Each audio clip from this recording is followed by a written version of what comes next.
Gente querida, bom dia mais uma vez.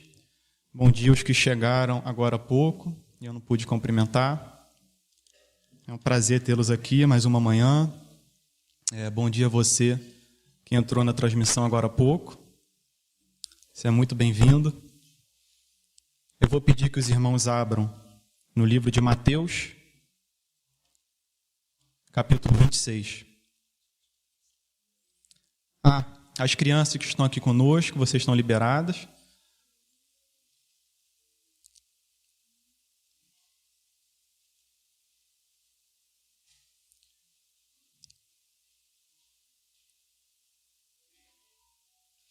Para quem não me conhece, eu sou Pedro Costa, sou filho do pastor Antônio.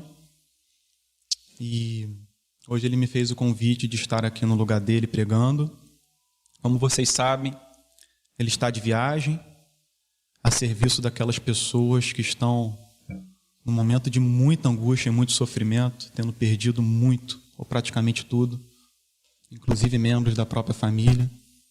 E ele está lá neste momento tentando trazer voz e visibilidade a estas pessoas, de modo que, ao tornar o sofrimento delas e a angústia delas visível para toda a nação, ou para o máximo de pessoas possível, essas pessoas encontrem recursos de irmãos que se compadeçam. Esse é o objetivo da viagem dele, e que através disso Deus seja glorificado. Contudo, nas últimas postagens dele no Instagram, ele tem recebido um mar sem fim de acusações falsas, de injúrias, de repreensões severas, eu diria até abjetas, de gente que me parece que perdeu a humanidade e que o está acusando dos maiores absurdos. Gente que não conhece e que afirma conhecer, e gente que desconhece a obra que ele está fazendo, sob o pretexto de que ele deseja entrar na carreira política ou enriquecer através da tristeza, da angústia, do sofrimento de gente necessitada. Irmãos, peço que vocês orem por ele. Eu conheço meu pai, ele tem um excelente temperamento e uma autoestima muito boa, mas nós somos humanos, não somos anjos. Estamos à mercê, muitas vezes, das pedras que são tacadas pelos membros da nossa raça. E ele deve estar sofrendo muito. Deve estar precisando de muita oração para que o Senhor renove o ânimo dele e do irmão Cláudio, que está acompanhando ele nessa viagem, marido da Fernanda Valim, de São Paulo, e que o Senhor dê forças a eles. Sabe? Que o Espírito Santo esteja com eles nas dificuldades, nos perigos, nas perseguições, e que os ajude a encontrar as palavras certas para pregar o Evangelho e a conseguir recursos para essas pessoas. Então, o livro de Mateus, capítulo 26, eu vou ler com vocês somente 2 versos, o verso 20 ao verso 22. Mateus, capítulo 26, verso 20 ao verso 22. Eu estou aqui pregando mais uma vez sobre 2 versos que foram os primeiros versos que eu já usei na minha vida numa pregação, numa igreja. Minha primeira vez pregando numa igreja grande foi em 2019 e eu preguei sobre esses 2 versos.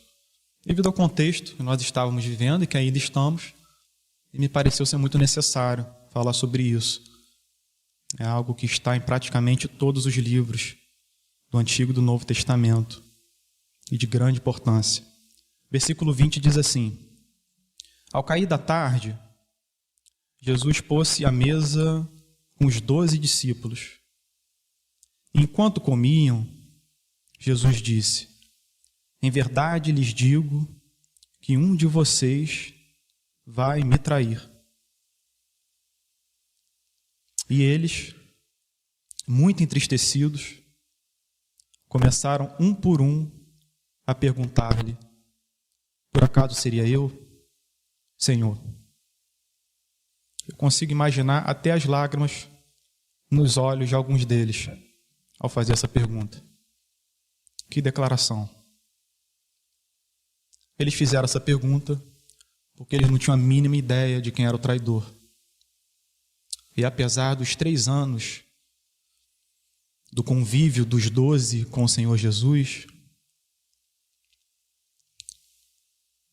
o amor de Cristo por eles, na medida em que ele manifestava a ternura de suas palavras, a forma em que Cristo olhava para cada um deles e os tratava, fez com que nenhum deles soubesse quem era ali o inimigo, quem era ali o traidor. Por quê? Porque Cristo, irmãos, ele deu evidências ao longo de sua vida do mais profundo amor pelos seus maiores inimigos. No Evangelho de João, no capítulo 13, vocês não precisam abrir, nós temos esta mesma narrativa sendo contada por João. Perdão, eu não falei para os irmãos sentarem. O pessoal se sentou agora. E quando o apóstolo João vai contar esse relato, ele descreve que Cristo se angustiou antes de fazer essa declaração. Ele diz que Cristo se angustiou em espírito. Provavelmente ele viu a feição de Cristo se tornando mais triste. Ele viu a sua voz talvez um pouco mais embargada, o seu olhar um pouco mais pesado. E ele pensou, meu Senhor está muito angustiado. O que será que ele vai dizer? Cristo diz que ele haveria de ser traído, como nós lemos agora. Simão Pedro olha para o apóstolo João, que estava próximo de Jesus, e faz um sinal para que Jesus perguntasse quem era o traidor. Eles não tinham a mínima ideia. João, sendo o discípulo amado e entendendo que tinha liberdade por causa da ternura com a qual seu Senhor o tratava, de reclinar sobre seu peito.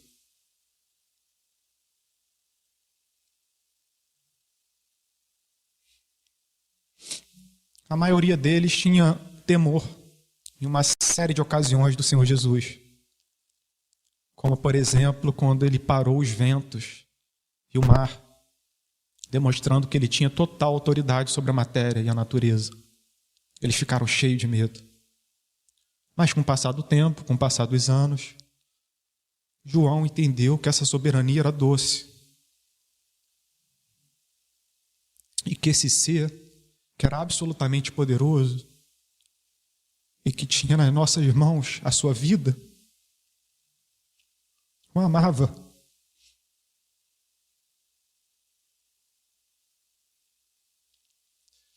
Então João reclina sobre o seu peito, pergunta a Cristo quem era o traidor, e Cristo, surpreendentemente, diz para João que seria aquele a quem ele haveria de entregar o pedaço de pão molhado. Jesus entrega o pedaço de pão molhado a Judas. João toma conhecimento de quem era o traidor. E depois que Judas sai, após Cristo ter dito o que você tem para fazer, faça-o depressa. Quando Judas sai, Cristo declara, agora foi glorificado o Filho do Homem. E Deus foi glorificado nele. Por que ele disse isso? Irmãos, o Senhor, ele demonstrou ter glorificado o nome do seu Pai e de nunca o ter desonrado em toda a sua vida. Mas quando você trata com amor alguém que haveria de ferir o seu coração, de trair a sua lealdade, de rejeitar e ignorar todos os 3 anos do seu mais profundo afeto, ternura e compaixão, isso é um motivo muito grande do nome de Deus ser glorificado. E Cristo, ao permitir que Judas fosse, mesmo detendo todo o poder, ele permite que o traidor vá.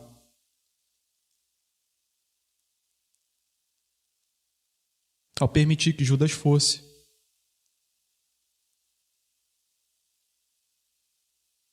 Ele fez com que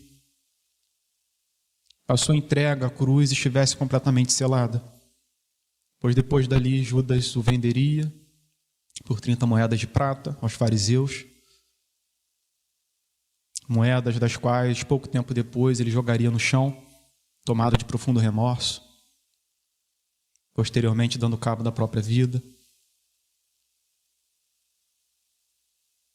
Cristo sabia o que ele haveria de passar dentro de pouco tempo no jardim do Getsêmani. Ele sabia o sofrimento que ele ia padecer naquele lugar e das tentações do diabo que cairiam sobre ele. Ali nós temos o relato de que ele foi tentado. E provavelmente o diabo pode ter feito perguntas perversas ao Senhor Jesus. Como, por exemplo, olha ao redor. Todos te abandonaram. Você está nesse jardim sozinho e os seus 3 discípulos mais chegados estão dormindo. Onde está o seu Deus? Onde estão seus amigos? Do que adiantou amá-los por 3 anos e honrar o seu pai? Dentro de pouco tempo, os soldados chegarão. O traidor o beijará na sua face e você será entregado para sofrer as maiores afrontas, tomando tapas, murros e sendo açoitado. Eles tirarão a sua roupa e você ficará nu. Fincarão uma coroa de espinhos na tua cabeça. E todos os seus discípulos sairão correndo. As mulheres às quais você demonstrou mais profundo afeto, respeito e carinho, elas ficarão prostradas diante de você e da cruz, chorando. E o seu pai o esquecerá. O que adiantou isso tudo? Então, após Cristo permitir que Judas saísse, e sabendo que tudo isso haveria de acontecer, o Pai foi glorificado, porque o Senhor demonstrou amor por um de seus piores inimigos, aquele que esteve o mais próximo possível da sua presença, sendo testemunho ocular de tudo que ele havia feito, milagres impressionantes, jamais vistos, e que eu haveria de traí-lo. Por que eu estou trazendo esse tema hoje aqui? Irmãos, o amor aos inimigos, como disse o Senhor Jesus nas bem-aventuranças,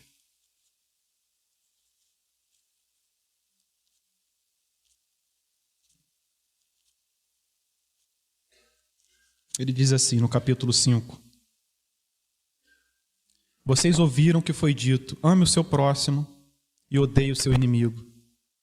Eu, porém, lhes digo, amem os seus inimigos e orem pelos que perseguem vocês, para demonstrarem que são filhos do Pai de vocês, que está nos céus. Porque Ele faz o seu sol nascer sobre maus e bons e vir chuva sobre justos e injustos. Porque se vocês amam aqueles que os amam, que recompensa terão?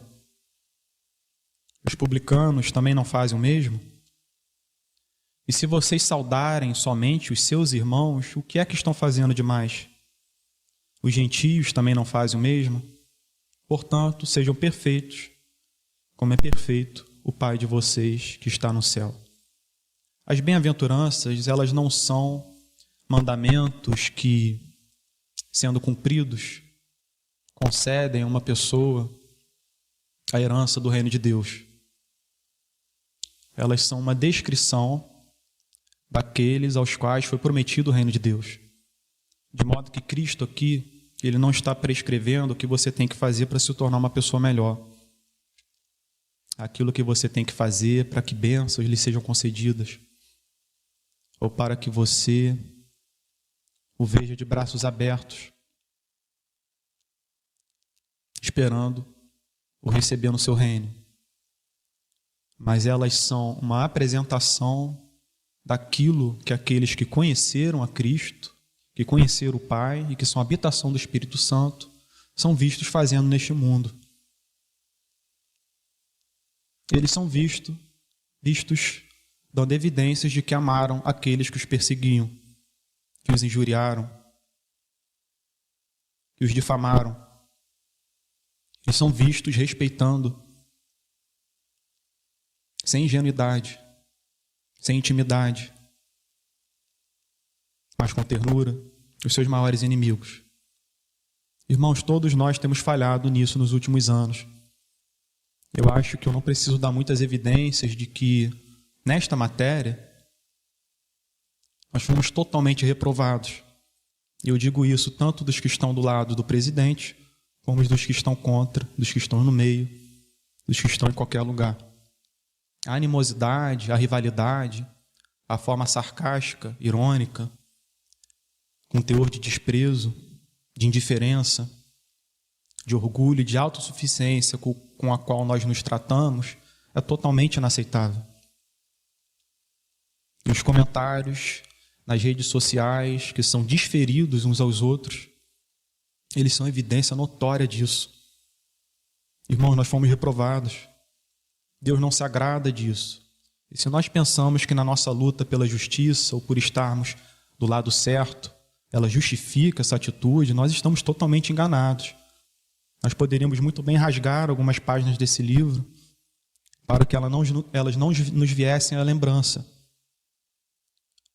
E se alguém disser que é muito difícil amar os inimigos, eu poderia apresentar alguns servos de Deus que, ao rejeitar a sua própria força, ao não confiar em si mesmos e a tomar cuidado com o próprio coração e com o orgulho que habitava nele, confiaram totalmente em Deus e foram vistos dando evidências do mais profundo amor aos seus inimigos. Pense em José, por exemplo. Se ele tivesse parado no tempo, esquecido o seu Deus e se concentrado somente nos seus irmãos, como ele poderia tê-los perdoado? E dado aquela declaração a eles: não foram vocês que me enviaram para cá, mas o próprio Deus, que permitiu que através desse ato nos fosse concedida a mais profunda misericórdia e um grande livramento. Ele abraça todos os irmãos, chorando no pescoço de cada um deles, especialmente no de Benjamim, seu irmão mais novo, caçula de todos, ao qual ele mais amava. José amou seus inimigos, irmãos,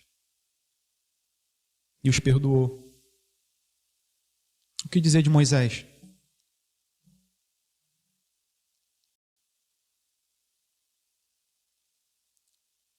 Depois de ter demonstrado o mais profundo amor e carinho pelos membros do seu povo, ele retorna a pedido de Deus ao Egito, vindo do deserto.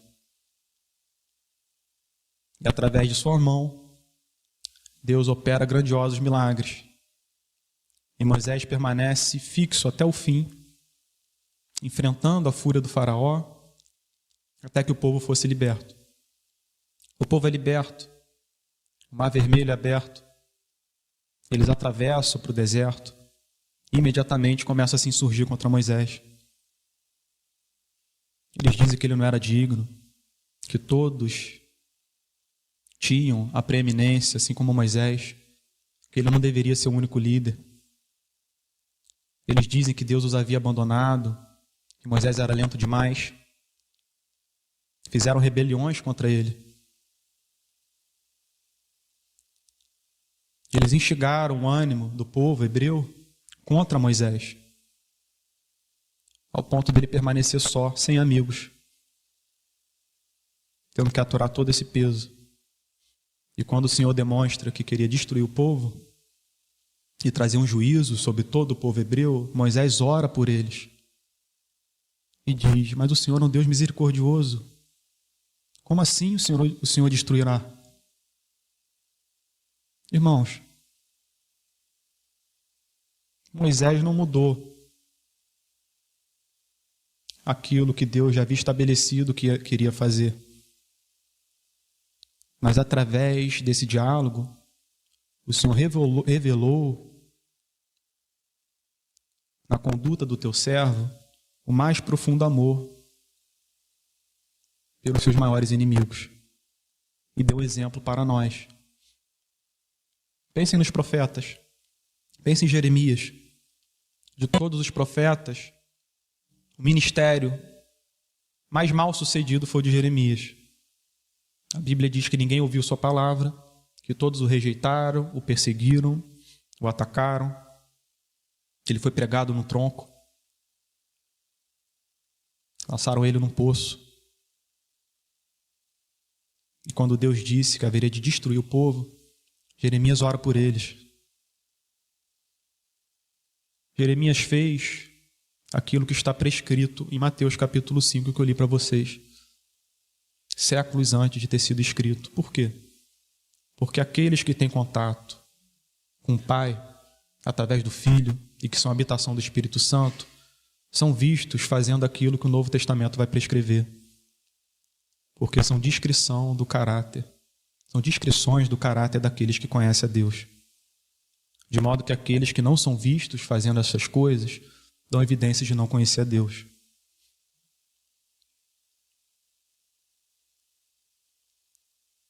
Pense no apóstolo Paulo. De um dos maiores inimigos, ele foi transformado no maior evangelista, na maior mente do primeiro século, e naquele através do qual a teologia bíblica do Novo Testamento foi fundamentada, porque as epístolas foram escritas e passaram ao povo antes dos evangelhos. O povo aprendeu sobre a Torá de uma maneira mais profunda através de Paulo. Este homem foi apedrejado na cidade de Listra, quase até a morte. Pensaram que ele havia morrido, então deixaram de apedrejá-lo. Depois disso ele volta por todas as cidades que havia passado e aquela na qual ele foi apedrejado, confirmando os discípulos na fé e afirmando que através de muitas tribulações é necessário que nós entremos no reino de Deus. Quando ele vai numa ocasião para Jerusalém, e lá ele é preso,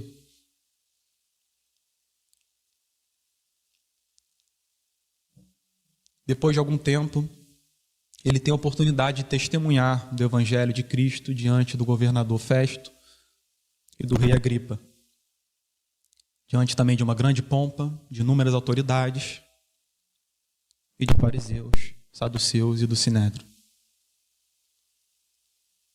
Após falar sobre a sua vida e dar um testemunho, Festo interrompe Paulo e diz: Paulo, você está ficando louco. E pelas muitas palavras e pelo muito estudar, você perdeu completamente o juízo.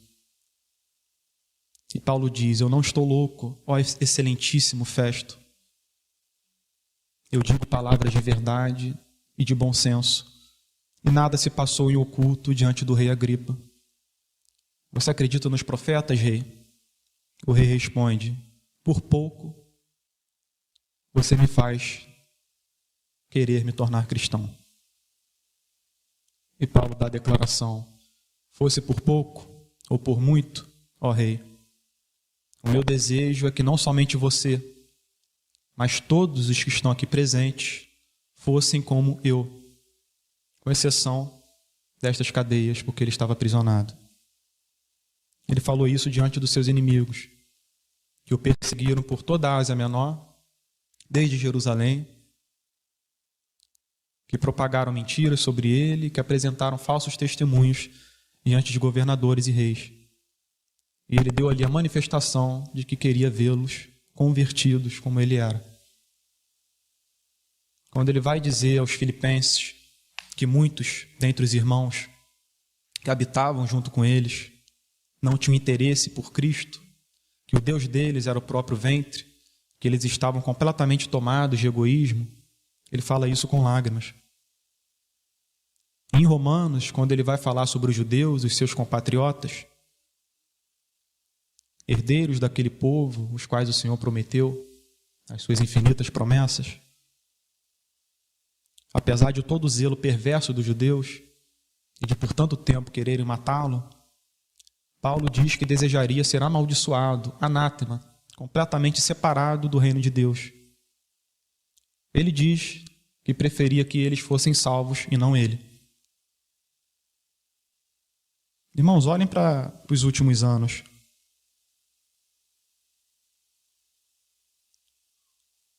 Eu creio que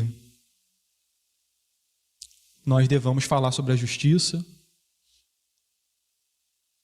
acusar aquilo que desonra o nome de Deus, especialmente quando o nome dele e o Evangelho é associado àquilo que é perverso, que é mal,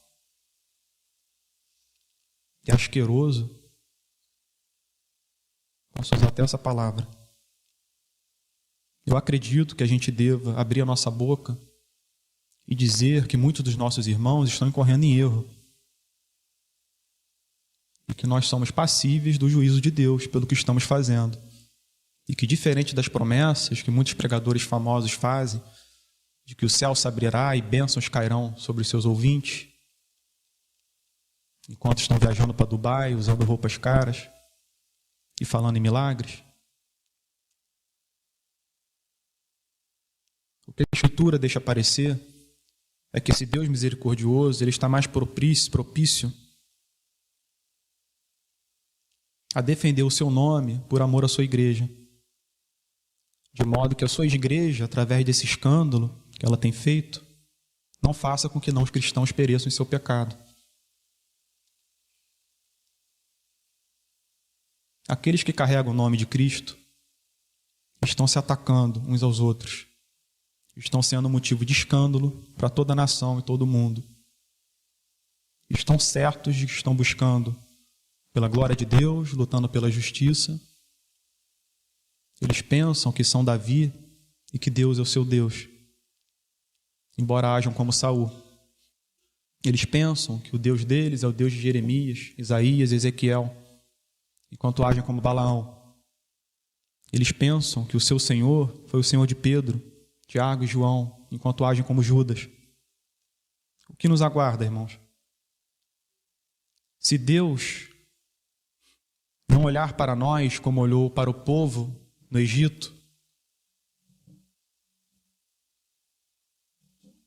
o qual no Salmo 78 nós temos Asaf dizendo que o Senhor olhou para eles com misericórdia, porque eles eram como carne, vento que passa e já não volta. Se o Senhor não olhar para nós desta maneira, qual esperança nós temos?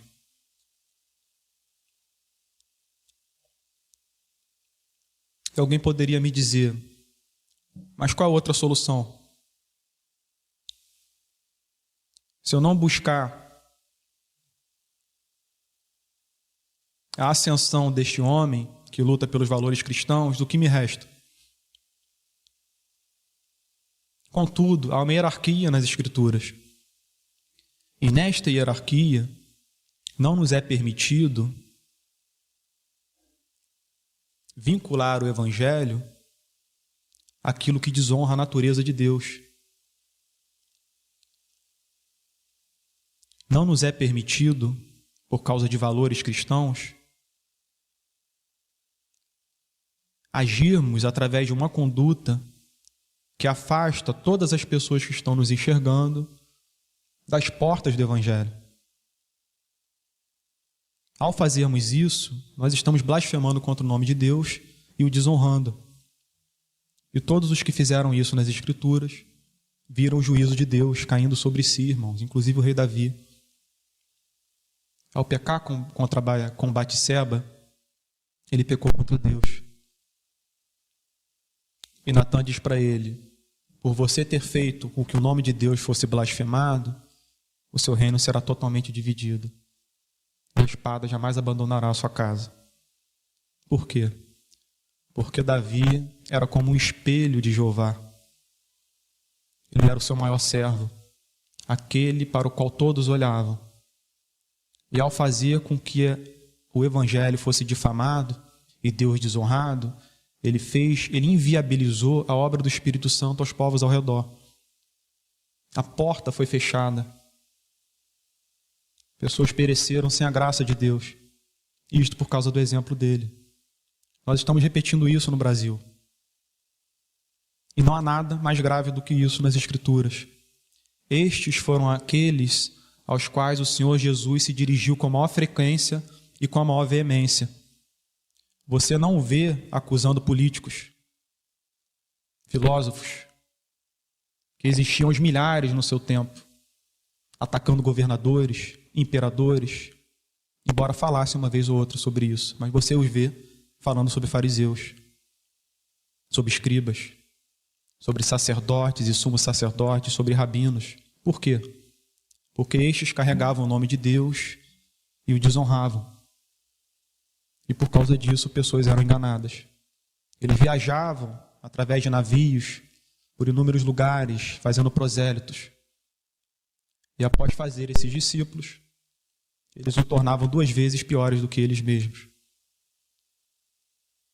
Fechando, por assim dizer, a porta com a chave e jogando a chave para longe. E Jesus falou sobre eles durante todo o seu ministério. Nós não temos direito de vincularmos a glória de Cristo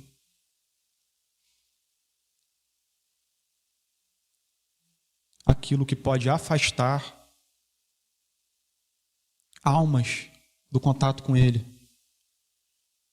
Porque os que estão de fora olham para essa briga, na qual poucos estão dando bom exemplo, pouquíssimos, e dizem, eles são um bando de loucos. Que Deus é esse? Que evangelho é esse? Então você vê em ascensão todo tipo de filosofia, de ideologia, de religião, enquanto o evangelho é completamente envergonhado. Irmãos, Deus tem uma contenda com a nossa nação. Essa contenda envolve isso, envolve a violência, envolve a morte. Essa terra ela é banhada por sangue todos os dias. E provavelmente o Brasil é o lugar onde mais se mata seres humanos no planeta. Especialmente o Rio de Janeiro. E a opressão? A política perversa? Tudo isso é digno do juízo de Deus. Mas isso especialmente foi o motivo especial do seu juízo no Antigo e no Novo Testamento. O juízo caiu tanto sobre o povo que desonrou o seu nome, tanto quanto os fariseus no primeiro século.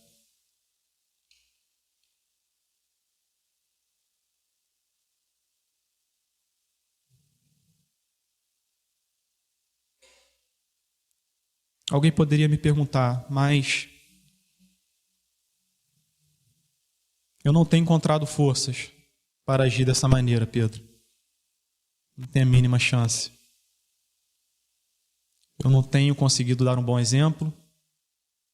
Eu tenho discutido com pessoas na internet. Eu sei que outros devem ver e devem provavelmente se afastar do evangelho. Não há nada belo no que eu tenho feito, atraente. Provavelmente pessoas não veem beleza nisso. Irmãos, esse pensamento é o princípio de tudo. O que eu prego a vocês, eu prego a mim mesmo todos os dias. Pedro, cuidado. Cuidado com o orgulho. Cuidado com a sua luta pela justiça, que você pensa ser maior e melhor do que tudo. O que importa é o teu comportamento, são os frutos que vão aparecer na tua vida. Você precisa agir de uma forma que os de fora olhem e deem graças ao Deus que eles nem conhecem, simplesmente porque eles estão vendo um comportamento que não existe. Um comportamento de um ser totalmente diferente dos membros da sua raça, de alguém que foi tornado cristão, de alguém que foi alvo do amor de Deus, de alguém que consegue receber o mal com o bem e que não recebe as injúrias desferindo elas de volta na cara de alguém. Alguém que não fala com ironia, com sarcasmo, insultando a todos todos os dias e com conteúdos ácidos, constantemente. Irmãos, onde isso foi visto na vida de Cristo? Quando que ele agiu assim com seus inimigos? Até mesmo quando ele declarou as coisas mais sérias sobre os fariseus, ele o fez em meio a lágrimas. E os discípulos, sendo testemunhas de tudo que ele disse, disseram que em sua boca não havia dolo, não havia injúria, ele não maltratou ninguém. E todo o mal que ele recebeu com bem em troca.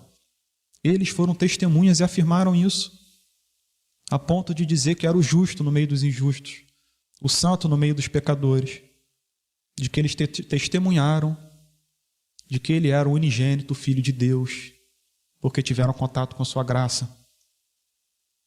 Nós precisamos dessa graça se nós queremos ver o seu reino expandido nesse mundo.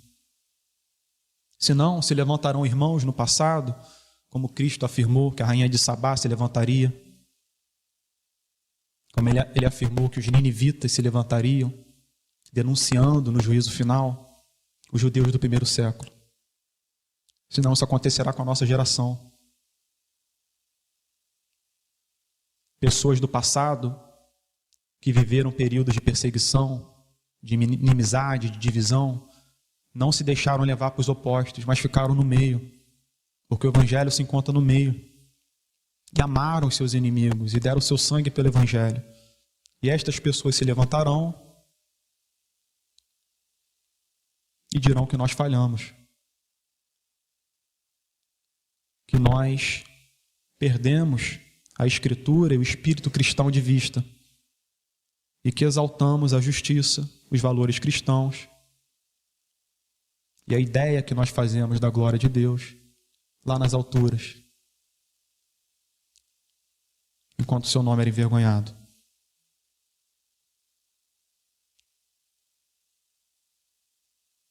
Deve ter muita gente agora me assistindo e dizendo: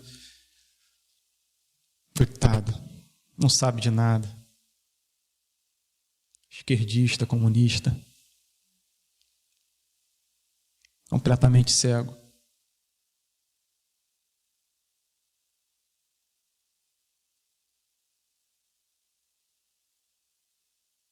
Eu tenho total convicção do que eu disse a vocês. E eu morreria por essa palavra. Eu tenho certeza de que Deus tem uma contenda com o nosso povo, de que as bênçãos que falsos profetas prometem são mentiras, não se cumprirão, até que haja um grande arrependimento na igreja brasileira. Um grande arrependimento. Se o Espírito Santo não constranger com o amor de Cristo os mais de 40 milhões de pessoas que professam o seu nome, Ele pode retirar o seu espírito de nós. Enquanto a ira, a maledicência, a cobiça, a inveja, o ciúme crescerão. E a humildade, a mansidão, o domínio próprio, a alegria, a paz, a bondade, a fidelidade, a benignidade desaparecerão de vista. E por isso a gente deveria cair de joelho. Porque não é uma vida digna de ser vivida a vida que não possui esses frutos do Espírito Santo. Se nós queremos ser felizes, ver os nossos filhos crescendo no Evangelho, educá-los com as Sagradas Escrituras, vemos a nossa família recebendo do alto as bênçãos de Deus, nossas casas sendo transformadas, as igrejas se enchendo de gente cheia do Espírito Santo. Nós precisamos olhar para o nosso coração e reconhecer que a gente tem falhado. E pedir que Deus olhe com misericórdia. Que Deus derrame do seu amor, olhe para nós com favor, lembrando de que a nossa vida dura muito pouco. E de que fora da videira nós somos galhos secos, que não servem para nada, irmãos. Não servem para nada.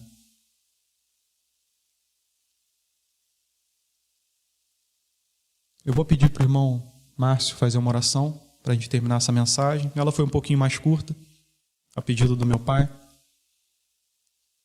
Pedir para o Márcio orar por convicção de pecado, por arrependimento, por aquilo que irmãos e irmãs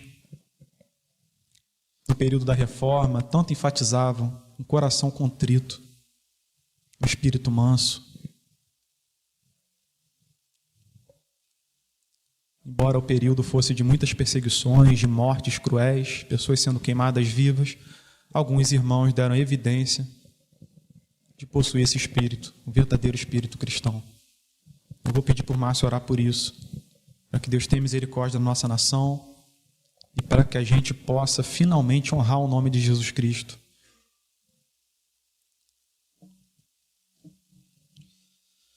Amém. Vamos orar. Senhor, quão maravilhosa é a Tua palavra, mas também tão dura, Senhor, porque ela mostra os nossos corações, mostra como nós somos, em que estado nós estamos. E como Pedro muito bem disse, Senhor, é ruim demais ser reprovado, Pai. Te peço perdão, te pedimos perdão, Senhor, por não conseguirmos amar assim como Tu nos amou, assim como Tu nos ensinaste, Senhor, por colocarmos as nossas vocações, os nossos anseios, os nossos desejos, os nossos planos, a nossa justiça própria acima de Ti, Senhor. Que nada tenha a ver com o Teu Evangelho, que nada tenha a ver com a Tua graciosa obra em nossas vidas. Senhor, ajuda-nos, ó Pai. Ajuda-nos a termos a consciência de que, graças ao Senhor, o Teu amor não falha em nossas vidas. Ajuda-nos a amarmos o próximo, Senhor, amar os nossos inimigos, ó Pai. Sendo até uma palavra difícil de dizer para termos inimigos, mas aqueles que desagradam, que não convergem com nossos pensamentos, com as nossas atitudes, as nossas ações, que nós possamos, ó Deus, em Teu nome, retribuir o mal com amor. Retribuir, Senhor, as ofensas com palavras de bênção. Retira da nossa boca, do nosso coração, todo o sarcasmo, Senhor. Toda a ira, todo espírito de contenda, Senhor, toda a provocação. Que nós sejamos tardios em responder, Senhor, em nos irarmos, mas sejamos prontos a amar, prontos a abraçar o próximo, mesmo que esse próximo não seja tão próximo, Senhor. Que Tu possa vir sobre nós, Senhor, não como juízo, Jesus, mas venha como o intercessor junto ao Pai.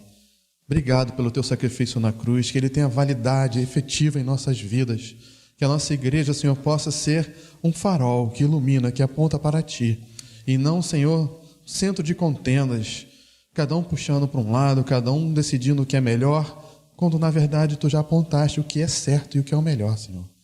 Que nós possamos voltar e olharmos para Ti, Senhor. Ajuda-nos na nossa ignorância, ajuda-nos, Senhor, na nossa cegueira, e que nós possamos, ó Deus, honrar verdadeiro o Teu nome, verdadeiramente o Teu nome, Senhor. Que esse é o grande propósito das nossas vidas. Glorificar a Ti, glorificar ao Pai, e Te peço, Espírito Santo, traz discernimento para não Te envergonharmos, ó Deus. Por favor, em nome de Jesus. Amém. Nós vamos agora para o momento de ofertas. O irmão PP vai conduzir esse momento.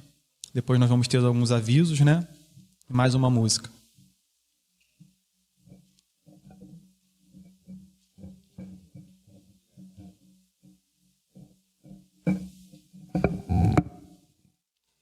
Bom dia, pessoal. Vamos passar aqui os nossos avisos rapidinho. Só para lembrar que hoje à noite tem culto às 18 horas. Eu falei com o Antônio agora de manhã, ele está no sertão da Paraíba. Ele e o Cláudio, marido da Fernanda. Então, hoje à noite, nem que seja um vídeo rápido, ele vai colocar, tá bom? Para falar da viagem, ou se ele conseguir espaço lá, trazer uma mensagem para nós, tá? Dessa viagem.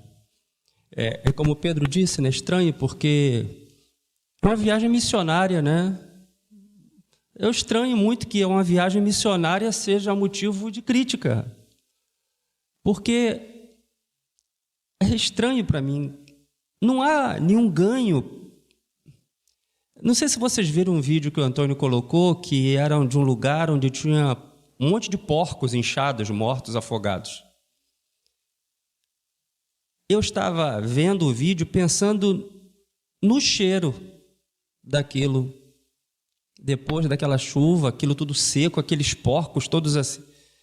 Cara, uma cena assim deprimente. e ele conversando com as pessoas, assim, eu estranho muito que... ou então dentro do que o Pedro pregou, né? É muito do Espírito que, infelizmente, está nos corações, né? Você vê mal onde não há. Às vezes na internet você fala uma palavra simples, assim, comentário, que no seu coração é só um comentário, uma bobagem. Cara, às vezes as pessoas reagem, parece que você fez uma ofensa, alguma coisa assim, sabe, muito grave, que tem a ver muito mais em revelar o coração dela, da pessoa, como diz o Freud, né? Quando o Pedro fala do Paulo, é muito mais o coração do Pedro que está exposto do que o do Paulo, né? Então, algumas coisas assim que a pessoa perde noção. Então, eu estranho, né? Ou não deveria estranhar, mas ainda estranho que uma viagem tão abençoadora para a igreja, para o evangelho, seja motivo de tanta incompreensão. Mas, para mim, fica sempre a palavra do Senhor Jesus, né? Eu te glorifiquei na terra, consumando a obra que tu me deste para fazer. E Jesus não foi compreendido. Então, a ideia não é buscar compreensão exatamente. Bom seria se assim fosse, mas é glorificar o nome do Senhor acima de tudo, sem animosidade, sem fazer nada que não seja para a glória de Deus. Então, hoje à noite, às 18 horas, o Antônio vai colocar um vídeo, vai dar uma palavra, mas vai ter culto, tá? E os cultos são aqui na ABI, né? Domingo de manhã, o nosso grande encontro às 10. Às 18 horas também no canal de YouTube do Antônio. E quarta-feira, às 19 horas, se quarta-feira de novo ele puder, vai ter mensagem. Então, você que acompanha, vai para o canal hoje à noite, porque vai ter culto. Quarta-feira, faça a mesma coisa, porque provavelmente ele vai conseguir colocar alguma coisa de lá. Se não conseguir, a gente avisa durante a semana, tá bom?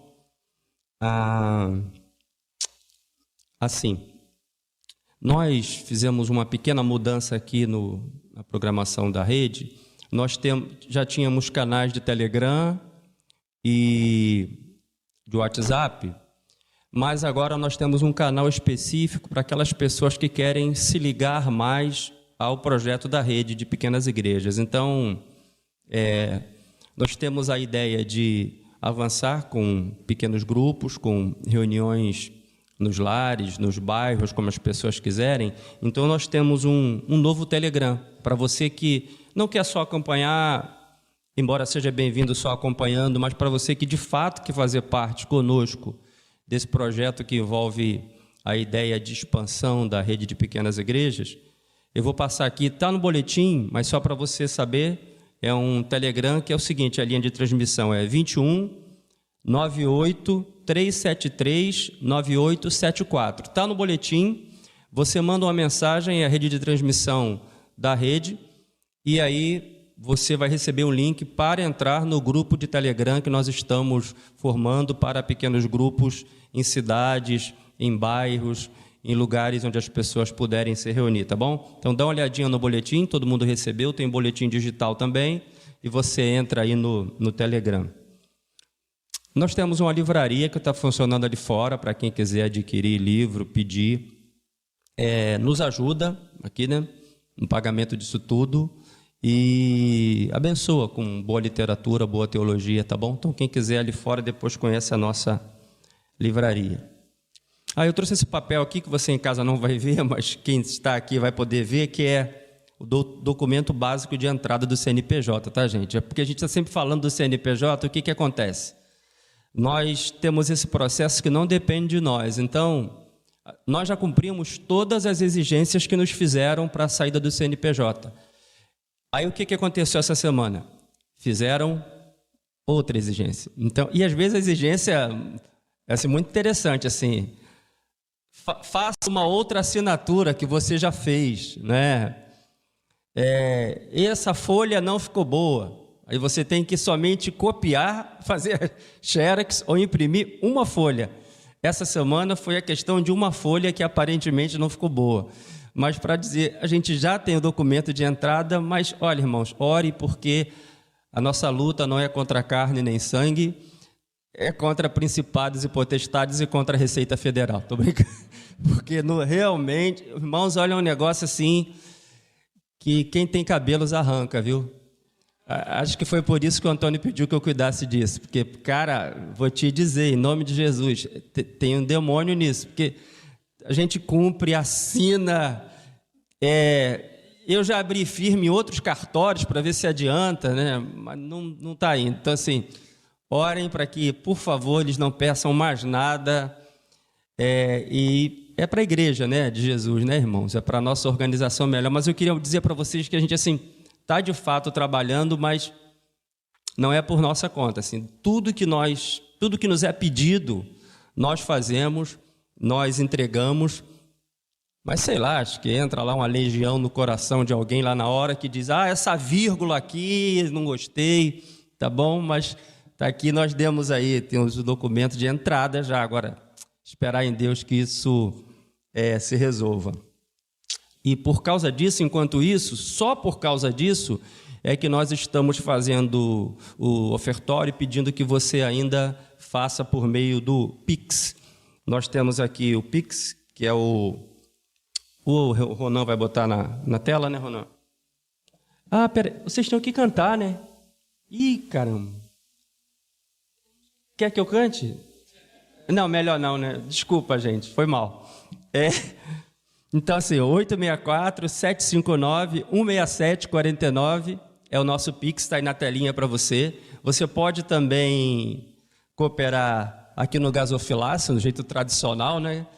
Tem gente que não abre mão disso, né? Tem gente que não aceita nem a maquininha, porque não é de Deus, né? De Deus é só colocar, então você pode fazer isso.